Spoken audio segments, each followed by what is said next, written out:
These are the notes for standard 3.4, which is solving problems using Newton's second law. And this is part 2, which includes forces at an angle. As a reminder, like in the second part of standard 3.3, we'll consider the x and y motion of an object separately. And to do this, we'll use angled forces and trigonometry in order to split them up into vertical and horizontal components. So for our first example, we have two people attempting to lift a 150 kilogram chandelier. Each person pulls with a force of 980 newtons. The person on the second floor pulls at an angle of 30 degrees, and we are trying to calculate the acceleration of the chandelier. So over here we have our force diagram. You'll notice we have two tension forces, and this tension force is from person 1, and the other is from person 2. So the problem tells us that each person pulls with a force of 980 newtons, and we can use the equation to calculate the force of gravity, or the gravitational force acting on the chandelier, which is 1,470 newtons. But unfortunately, we can't just use these three numbers in order to calculate an acceleration or even a net force, and that's because the force provided by person 1 is at an angle. And so before we can do that, we really need to split this up into x and y components so that we can consider all of the forces in the y direction separately and then all of the forces in the x direction, and be able to calculate an acceleration based on those net forces. So in order to find the y component of the force provided by person 1, we multiply the full force times sine of the angle, and we get 490 newtons. In order to find the x force, we do the same thing, but with cosine of the angle. And then what we can do is we can consider all of the forces and see that the y component is the smallest, the x is the second, this component from person 2 is the third largest, and then the largest is a gravitational force. So that just allows us to compare the sizes, but also pay very close attention to which forces are vertical and which forces are horizontal.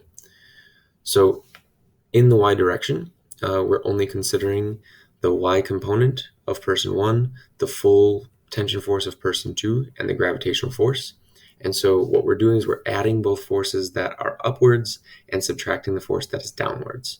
And so you'll see the tension forces, the y component, and the full one, those are added together, and then we subtract the weight or the gravitational force. And what we find is that the forces in the y direction are already balanced, that all of the upward forces added together are equal to the downward force. And so the chandelier actually isn't accelerating upwards or downwards because the net force in the y direction is 0. In the x direction, though, we can see that there's only one force in the x direction, which is this component of the tension force. And so the net force in the x direction is equal to that because there's nothing pulling against it or nothing helping it in the same direction. And so we can see that this 848.7 newtons is pulling the chandelier to the left, and it's unbalanced. And so if we divide that 848.7 newtons by the mass of the chandelier, we find that the chandelier is accelerating at 5.66 meters per second squared, and it is accelerating to the left because that net force is unbalanced to the left. For example 2, we have a person who is attempting to cause a 7 kilogram box to accelerate at 1.5 meters per second squared along a frictionless floor by providing a tension force at a 20-degree angle. We have to find all of the forces acting on the box.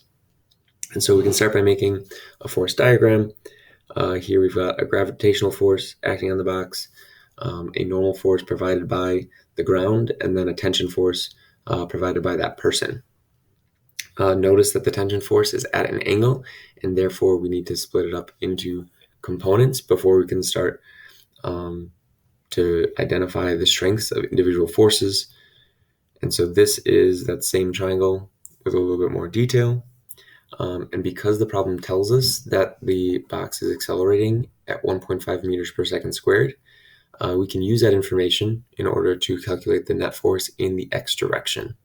And so we can use the mass of the box and that acceleration to say that there must be 10.5 newtons of force greater pulling to the right than pulling to the left.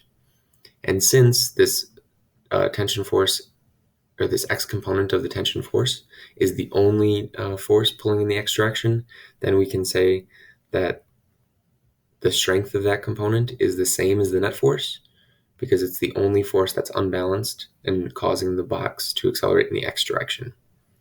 Using that, we can then say that the x component of the tension force is equal to the full tension times cosine of the angle.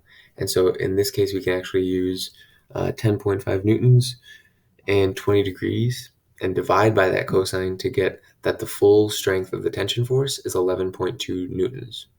So I'll apply that to the force diagram, and then we can start to consider the y forces. So the y component of the tension force is 3.8 newtons. The gravitational force acting on the box is 68.6 newtons. And then we can calculate the normal force, because we know that the box is not accelerating upwards or downwards. It's only accelerating left and right. And so that actually means that the net force in the y direction is balanced, or the net force is 0. So all of the forces pointing upwards, including the normal force and the y component of the tension force, if you add them, they're equal to the gravitational force. And so to calculate the normal force, we can rearrange the equation. We can substitute the forces that we found here and here, and we can get that the strength of the normal force is 64.8 newtons. And so we can apply that to our force diagram as well, and we see that we have the strength of all three forces on our force diagram.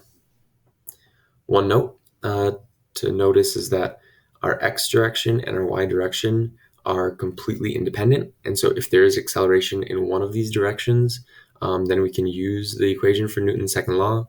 But if there's not acceleration in the other direction, then we can treat it like it's a 3.3 or Newton's first law balanced net force problem.